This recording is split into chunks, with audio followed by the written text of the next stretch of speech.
मैं शिवानी। रूबरू बिहार में आपका स्वागत है। आज है 7 सितंबर। चलिए फटाफट बढ़ते हैं बिहार की 20 बड़ी खबरों के साथ। प्रशासनिक उदासीनता से तंग आकर मुंगेर जिले के धड़हड़ा प्रखंड के ग्रामीणों ने खुद से ही सड़क बनाकर मिसाल पेश कर दी है। मामला धड़हड़ा प्रखंड के भलाड़ गांव का है। यहां लक्ष्मी देवी इंटर कॉलेज से लेकर भलाड़ फील्ड तक ग्रामीणों की सहयोग और श्रमदान से गांव की जर्जर सड़क चलने लायक बना दिया है। पंचायती राज मंत्री सम्राट चौधरी से मिलने की मांग को लेकर अनियोजित कार्यपालक सहायक अभियंता बीते दिन बीजेपी कार्यालय पहुंचे। इन अभ्यर्थियों की मांग थी कि उनकी जल्द से जल्द बहाली की जाए। अभ्यर्थियों ने बताया कि बिहार प्रशासनिक सुधार मिशन के द्वारा उनकी परीक्षा ली गई थी। उसमें से आधे लोगों को ज्वाइनिंग कराई गई और आधे लोगों की ज्वाइनिंग नहीं कराई गई है। बिहार में आए दिन खाद्य की कालाबाजारी के मामले सामने आते रहते हैं। 5-6 घंटे लाइन में लगने के बाद भी किसानों को खाद्य नहीं मिल पाता है। इसी बीच बीते दिन खाद्य की कालाबाजारी से परेशान नवादा जिले के किसानों ने नारदीगंज चौक पर सड़क जाम कर विरोध प्रदर्शन किया और सरकार विरोधी नारे लगाए। किसानों के लिए सबसे बड़ी खबर ये सामने आ रही है कि पश्चिमी चंपारण के वैज्ञानिकों का मानना है कि मवेशियों के लिए चारा फसलों में खरपतवार की निराई करने और जलावन के उद्देश्य से अगर गाजर घास निकालने का प्रयास करते हैं तो ये आप में एक्जिमा, बुखार, डर्मेटाइटिस, एलर्जी, दमा जैसी बीमारियां होती हैं। वहीं पशुओं के लिए यह घास अधिक हानिकारक है, जहां दुधारू पशुओं के दूध में कड़वाहट के साथ साथ दूध उत्पादन में कमी आने लगती है। हर सोमवार को लगाया जाने वाला मुख्यमंत्री नीतीश कुमार के जनता दरबार में कई चौंकाने वाले शिकायत आते रहते हैं। इसी बीच बीते दिन सोमवार को जनता दरबार से मुख्यमंत्री के समक्ष समस्तीपुर की एक युवती ने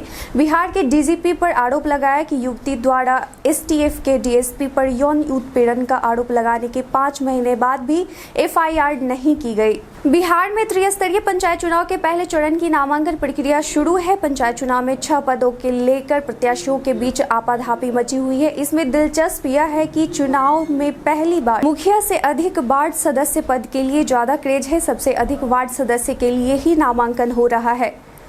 ट्रेन में अंडरवियर बनियान में घूम रहे जेडीयू एमएलए गोपाल मंडल की मुश्किलें बढ़ती हुई नजर आ रही है। आड़ा रेल पुलिस ने रेलवे से संपर्क करने के बाद घटना के दिन का सीसीटीवी फुटेज हासिल कर लिया है।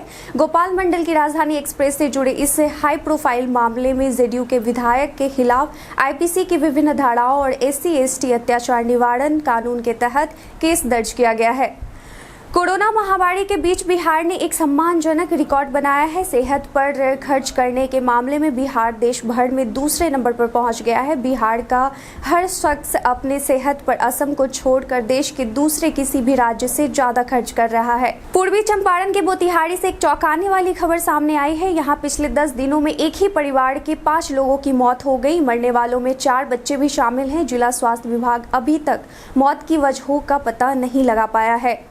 बिहार में प्रेम प्रसंग में हत्या का एक सनसनीखेज मामला सामने आया है। यहाँ रात के अंधेरे में प्रेमिका से मिलने उसके घर जा पहुंचे युवक को लड़की के घर वालों ने उसकी हत्या कर दी और उसकी लाश को बोरी में बांधकर फेंक दिया। बिहार में जातिगत जनगणना का मुद्दा एक बार फिर गरमाने वाला है। जातिगत जनगणना की मांग को लेकर बिहार के सीएम नीतीश कुमार की अगुवाई में बिहार के राजनीतिक दलों का एक प्रतिनिधिमंडल पीएम नरेंद्र मोदी से मिल चुका है, लेकिन अभी तक पीएम की तरफ से कोई ठोस जवाब नहीं आने पर अब फिर से तेजस्वी यादव ने पीएम को रिमाइंडर लेटर भेजने की बात कहकर राजनीति को गरमाने की कोशिश की है। बिहार के वैसे युवा जो सरकारी नौकरी की वैकेंसी का बेसब्री से इंतजार कर रहे हैं, उनके लिए ये खास खबर है। बता दें कि सीमा सुरक्षा बल बीएसएफ की एयर विंग ने भर्ती के लिए नोटिफिकेशन जारी कर दिए हैं। इसके तहत बीएसएफ ने pilot, commandant, deputy chief engineer, senior aircraft maintenance engineer, junior aircraft maintenance engineer, inspector और गनर आदि विभिन्न स्तरों के ग्रुप A, B और C के पदों पर नियुक्तियों के लिए आवेदन मांगे हैं, जिसकी अंतिम तिथि 31 दिसंबर तक है। लालू प्रसाद के साले और पूर्व सांसद साधु यादव ने राज्य और केंद्र सरकार पर निशाना साधते हुए कहा कि अर्थव्यवस्था को इन दोनों सरकार ने मिलकर बर्बाद कर दिया है। बालू और शराबबंदी से बिहार की अर्थव्यवस्था पूरी तरीके से चौपट हो गई है। उन्होंने कहा कि सरकार को बालू और शराब से प्रतिबंध हटाना चाहिए। बिहार के बेतिया से एक चौंकाने वाली खबर सामने आई है, जहां आर्मी के एक जवान ने 3 महिलाओं को गोली मार दी। घायलों में उसकी पत्नी समेत पड़ोस की एक महिला और एक लड़की शामिल है। सभी घायलों को अस्पताल में एडमिट कराया गया है। बताया जा रहा है कि घटना के दौरान आर्मी जवान नशे में था। राजधानी पटना के फुलवारी शरीफ के चुनौती कुआं के पास बिहार के चर्चित आईपीएस और गृह विभाग बिहार के विशेष सचिव आईजी विकास वैभव शुरू हो रहे कोचिंग सेंटर के इनॉग्रेशन सेरेमनी में पहुंचे थे। बता दें कि संचालक विकास सैनी द्वारा खोले गए इस कोचिंग सेंटर की खास बात यह है कि यहां वैसे बच्चे मुफ्त पढ़ेंगे जो आर्थिक तौर पर कमजोर हैं। संचालक विकास सैनी सड़कों पर भटकने वाले और कूड़ा कचरा वाले तक के बच्चों को पढ़ाने की व्यवस्था कर रहे हैं। मेडिकल की तैयारी कर रहे बिहार झारखंड के छात्रों के लिए बड़ी खबर है। National testing agency NTA NEET 2021 के एडमिट कार्ड इसी सप्ताह में 9 सितंबर को जारी कर सकता है। गौरतलब है कि नीट यूजी परीक्षा का आयोजन 12 सितंबर 2021 को होगा। ऐसे में नीट परीक्षा का एडमिट कार्ड इसी सप्ताह जारी हो सकता है। कृषि विज्ञान में रुचि रखने वाले छात्रों के लिए अच्छी खबर है। बिहार के 3 नए कृषि कॉलेजों में पढ़ाई अगले सत्र से शुरू होगी। कृषि क्षेत्र में पहली बार राज्य में प्रबंधन, इंजीनियरिंग और बायोटेक की पढ़ाई होगी। इसके लिए भवन की व्यवस्था सरकार ने कर दी है। इन तीनों कॉलेजों में अगले सत्र से छात्रों का नामांकन लिया जाएगा। ये तीनों कॉलेज बिहार कृषि विश्वविद्यालय के अधीन संचालित होंगे। बिहार कांग्रेस के नेतृत्व संकट का जल्द ही सोनिया गांधी द एंड करने वाली है। बिहार कांग्रेस का अगला अध्यक्ष कौन होगा, इसे लेकर कयास लगाए जा रहे हैं। पार्टी की राष्ट्रीय अध्यक्ष सोनिया गांधी इस पर जल्द ही फैसला करेंगी। बता दें कि पार्टी के अलग अलग धड़े अनुसूचित जाति के अपने कैंडिडेट के नाम भी सुझा रहे हैं। केंद्रीय मंत्री बनने के बाद पहली बार बिहार आए आरसीपी सिंह राज्य भर के जिलों का दौरा कर रहे हैं। बीते दिन आरसीपी सिंह का गया जिले के बॉर्डर से लेकर पूरे जिले में भव्य स्वागत किया गया।